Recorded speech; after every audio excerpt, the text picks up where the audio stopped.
ശരിക്കും ഇപ്പൊ ഇവിടെ എന്താ നടന്നത്? യുദ്ധം എന്നൊന്നും പറഞ്ഞാൽ പറ്റില്ല. അതിനേക്കാൾ എന്തൊക്കെയോ വലിയ സാധനം. അങ്ങനെ ആ യുദ്ധത്തില് ക്രിസ്ത്യാനോ റൊണാൾഡോന്റെ പറങ്കിപ്പട മോഡ്രിച്ചിന്റെ ക്രൊയേഷ്യൻ പടയെ പരാജയപ്പെടുത്തിയിരിക്കുകയാണ്. അടുത്ത റൗണ്ടിലേക്ക് കടന്നിരിക്കുന്നത്. കളി എമ്മാതിരി കളിയോടോ. ആദ്യ ഫസ്റ്റ് ഹാഫിൽ നോക്കിക്കഴിഞ്ഞാൽ ക്രൊയേഷ്യ ചിത്രത്തിലില്ല. ഫുള്ളായിട്ട് ഡിഫൻസ് കളിച്ച് പോർച്ചുഗലിന്റെ കളിയായിരുന്നു. പക്ഷെ ഗോളൊന്നും സ്കോർ ചെയ്യാൻ പറ്റില്ല. പക്ഷെ സെക്കൻഡ് ഹാഫ് തുടങ്ങിയത് ക്രൊയേഷ്യന്റെ ഗിയർ ചേഞ്ചിങ്ങും അതിന്റെ ഫലമായിട്ട് 53-ാം മിനിറ്റിൽ പെരോസവിച്ചിന്റെ ഒരു കിടിലൻ ഗോള്.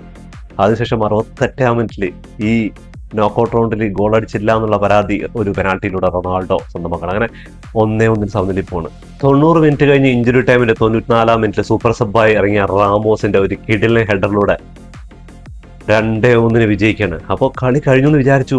പിന്നെ നോക്കുന്നു ക്രൊയേഷ്യന്റെ വീണ്ടും ഒരു ഗോൾ. അങ്ങനെ 2-2 ആയി വിചാരിക്കുമ്പോൾ എല്ലാ ക്രിസ്ത്യാനോ റൊണാൾഡോ ഫാൻസൊക്കെ ഒന്ന് തരിച്ചു പോയിട്ടുണ്ടാവും. റൊണാൾഡോ ഒക്കെ ആകെ അന്താടിച്ച് നിൽക്കുകയാണ്. എന്താ സംഭവിച്ചത് നോക്കുമ്പോൾ ഓഫ് സൈഡറോ ഓഫ് സൈഡ് രക്ഷപ്പെട്ടില്ല. 2-1 അങ്ങനെ റൊണാൾഡോ അടുത്ത റൗണ്ടിലേക്ക് ആയിരിക്കണം. അടുത്ത റൗണ്ടിൽ കാത്തിരിക്കുന്ന ശക്തരായ സ്പെയിനാണ്. അപ്പോൾ സ്പെയിനിനെ മറികടന്ന് റൊണാൾഡോ അടുത്ത റൗണ്ടിലേക്ക് കയറോ സെമി ഫൈനലിലേക്ക് എത്തുന്നുള്ളതാണ് കമന്റ് ബോക്സിൽ കമന്റ്. അപ്പോൾ ഈ വീഡിയോ ഇഷ്ടപ്പെട്ട യൂട്യൂബിലാണ് സബ്സ്ക്രൈബ് ചെയ്യാൻ, ഇൻസ്റ്റാഗ്രാം ഫേസ്ബുക്കിലാണ് ഫോളോ ചെയ്യാനും മറക്കരുത്.